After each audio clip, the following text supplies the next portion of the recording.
Mateus 5, 5. Eu gostaria que todos lessem junto comigo.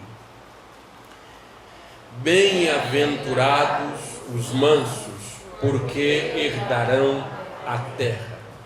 Irmãos, eu quero lembrar que Jesus está falando como o reino de Deus deve ser vivido entre nós e qual o impacto e importância que ele tem. Você já vê isso porque nós entendemos que Jesus está nos chamando para brilhar ou manifestar as boas obras para as quais somos salvos. Olha o que diz o versículo 14: Vós sois a luz do mundo, não se pode esconder a cidade edificada sobre um monte. Ele está dizendo que nós devemos brilhar com as boas obras. Ele diz que nós estamos em plena evidência, e isso para nós é importante porque nós somos aqueles que estão revelando a realidade do reino. No sentido em que nós estamos lendo o que Jesus diz, o mais próximo que o mundo pode conhecer daquilo que é o reino de Deus é a vida do povo de Deus. É o modo como eles vivem juntos e como eles manifestam a sua santidade e o seu desejo de seguir a orientação do Senhor. Isso é a bem-aventurança, ou seja, são verdadeiramente felizes aqueles que forem a expressão exata daquilo que propõe Jesus como o reino dos céus. Então hoje nós vamos falar sobre aqueles que são mansos e nós devemos entender o que isso significa para nós. Para nós entendermos, nós precisamos seguir o caminho proposto por Jesus, o endereço que ele nos dá claramente para nós compreendermos o sentido. Então, como é que nós vamos interpretar? O que é ser manso? É ser calmo? Então nós precisamos investigar o que exatamente Jesus está dizendo com essa frase. E por que investigar? Porque Jesus é econômico em suas palavras. Em vários lugares, ou falava por parábolas, ou fazia um resumo daquilo que deveria ser entendido depois de uma maneira mais pormenorizada. Quando Jesus ensina, por exemplo, amar a Deus sobre todas as coisas e o próximo como a si mesmo, nós devemos nos voltar às Escrituras para entender o que isso significa. Paulo explica isso de uma maneira muito clara no livro de Romanos capítulo 13, dizendo: olha, aquele que ama ao próximo não matará, não roubará, não dará falso testemunho.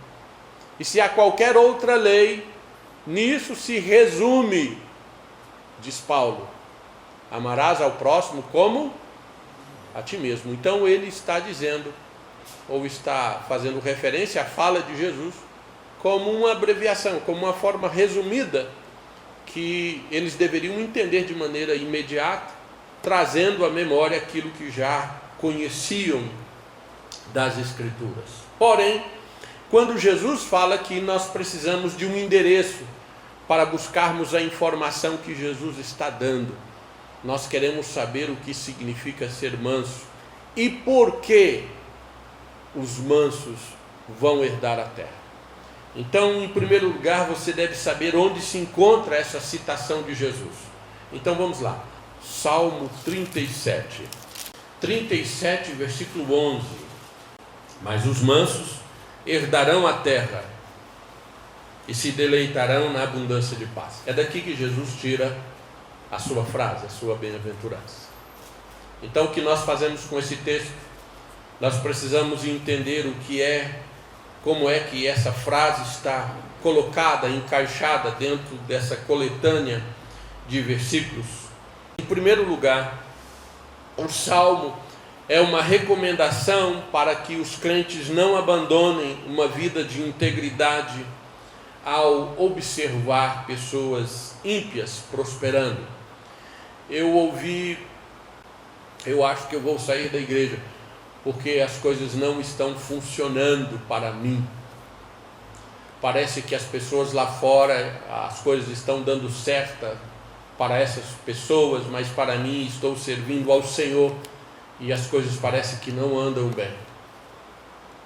Há alguém também nas Escrituras que fala dessa forma, que é o Salmo 73, o inverso de 37. O Salmo 73, que também tem esse mesmo pensamento. Caminhe comigo rapidamente. Salmo 73. No Salmo 73, acompanhe, eu vou ler seletivamente os versículos. O versículo 1 a 4, ele diz: com efeito, Deus é bom para com Israel, para com os de coração limpo. Quanto a mim, porém, quase me resvalaram, ou seja, quase eu escorreguei, me inclinei num escorregão. Quase me resvalaram os pés, porque pouco faltou para que se desviasse os meus passos. Aí ele começa a dizer a razão.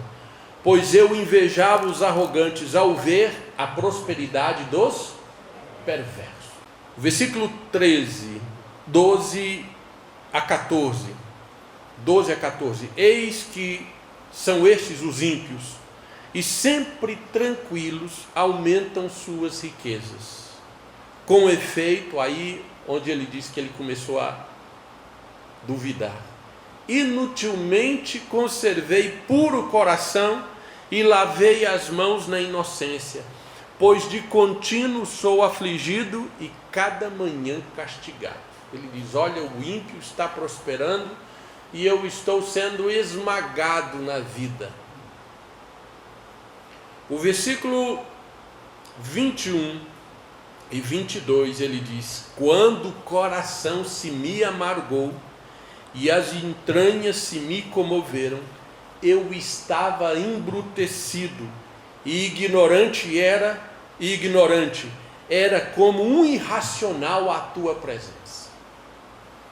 Então, o que ele vai dizer: olha, eu estive olhando para o ímpio, eu estive olhando como ele estava prosperando, e eu comecei a observar a minha vida, e eu comecei a chegar a conclusões equivocadas, e eu comecei a duvidar da importância e da validade de se viver honestamente diante de Deus, manter as mãos limpas. Eu comecei a questionar: será que não é hora de eu mudar o meu entendimento e começar a usar de artifícios semelhantes a esses ímpios que prosperam?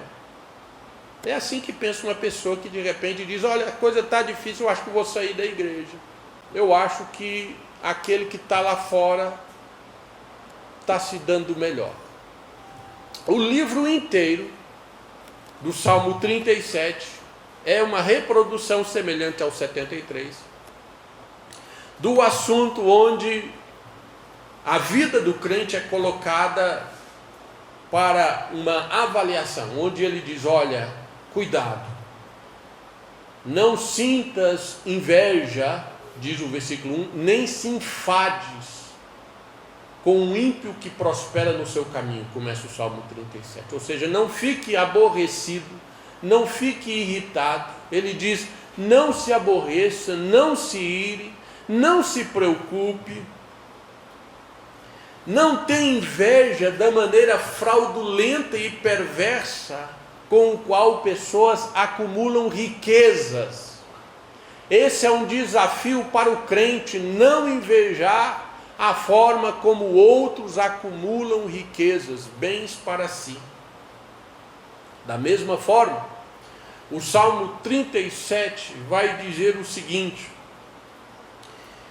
que os ímpios são homens prepotentes, eles espreitam, maquinam, usam da violência para acumular riquezas, acumulam riquezas à custa do justo, do pobre, do necessitado, usam de artimanhas, usam de maneiras violentas e maliciosas, e estão confiantes de que Deus não os impedirá, a ponto, como diz também o Salmo 73, de motejarem e levantarem a sua voz contra o céu.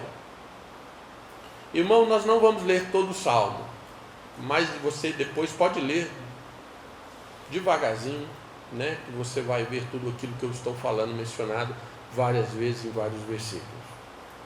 Então, dessa forma, o Salmo afirma que tais homens, o Salmo 73 diz, tais homens atraem a atenção e a admiração de muitos outros. E isso aqui é muito interessante, porque no Salmo 73, versículo 10, o salmista diz: por isso o seu povo se volta para eles e os tem por fonte de que bebe a largos sorvos.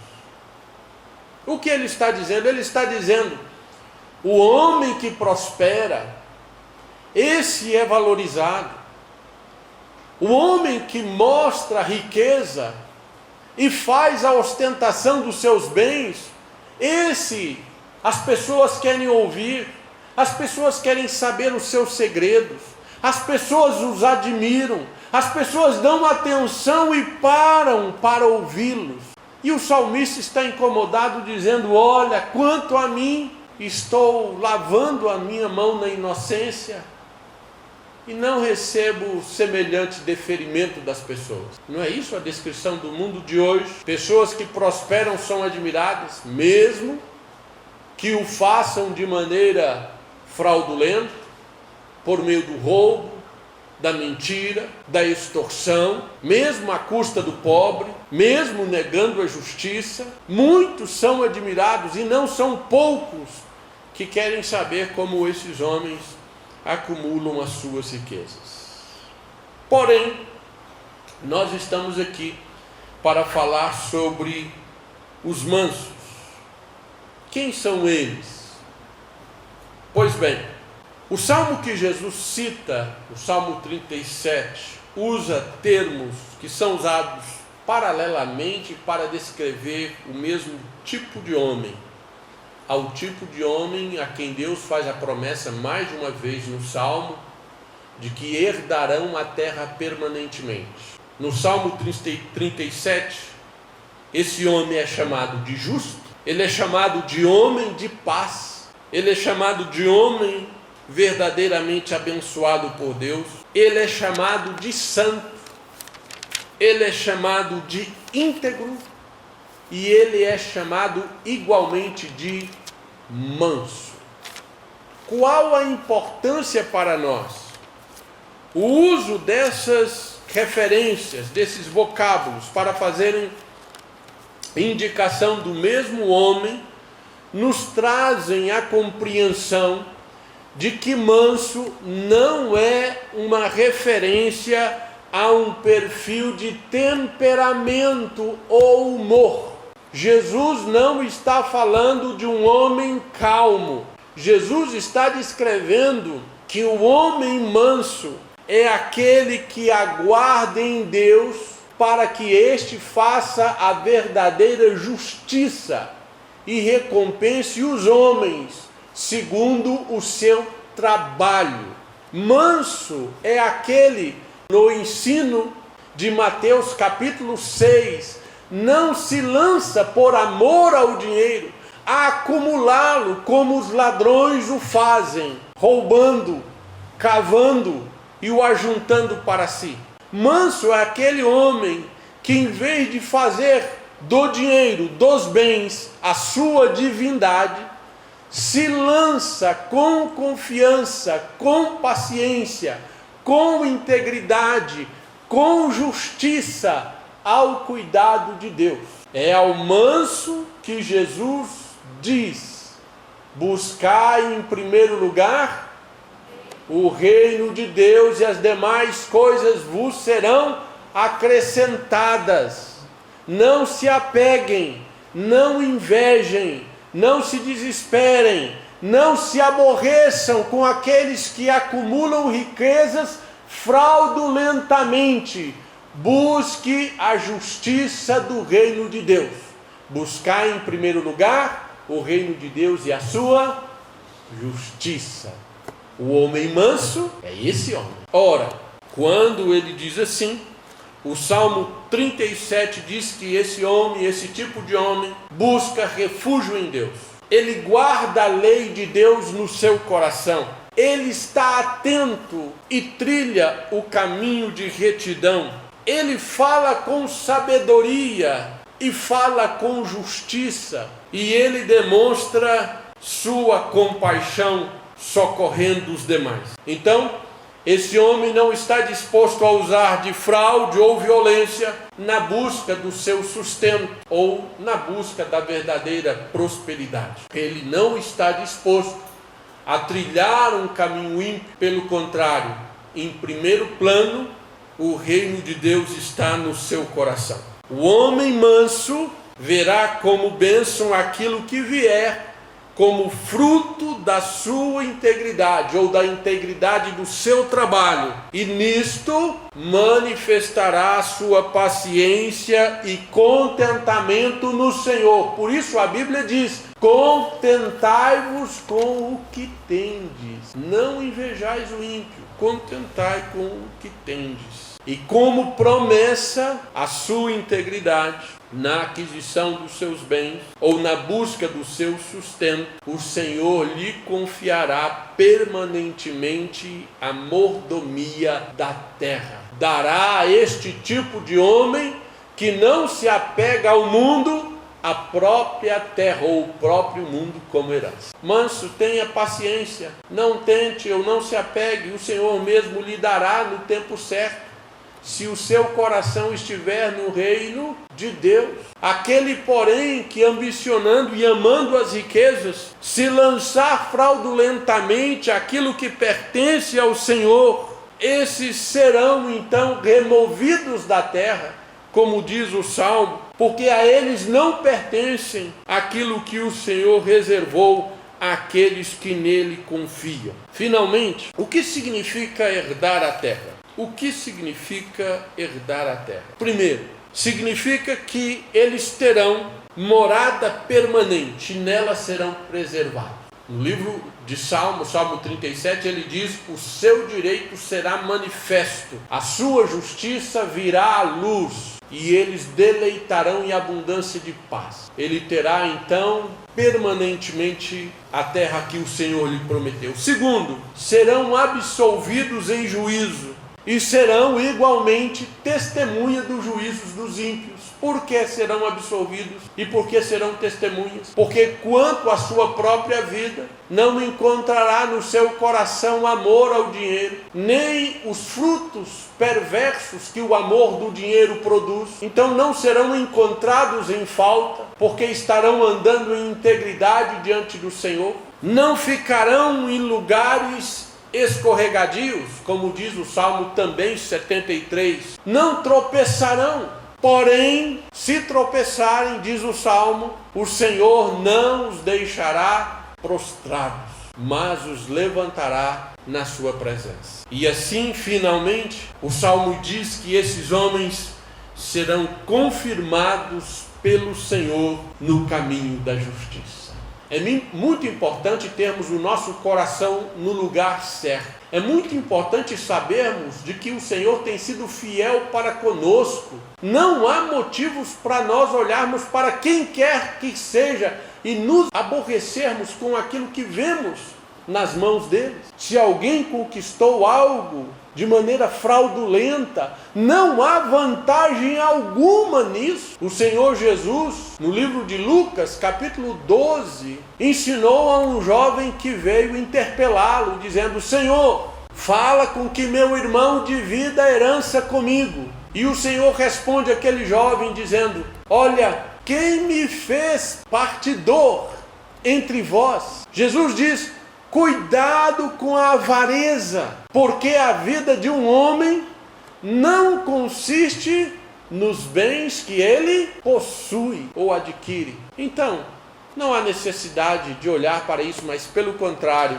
olhamos para o Senhor, para trilharmos a sua vontade e sermos luz, expressão, testemunho do seu reino no mundo. E assim o Senhor nos abençoará. Haverá o dia quando o Senhor então dirá para você: olha, filho, venha, entre no reino, toma posse daquilo que vos está preparado antes da fundação do mundo, e você receberá da mão do Senhor coisas inimagináveis que você sequer sabia ou pensava que estavam guardadas para você, e que apenas o Senhor necessitava que o seu coração estivesse não no mundo, não nos bens, mas estivesse, pelo contrário, focado nele e no seu reino. Assim Deus nos abençoará. O Senhor guardará a nossa alma e nos sustentará em todas as coisas.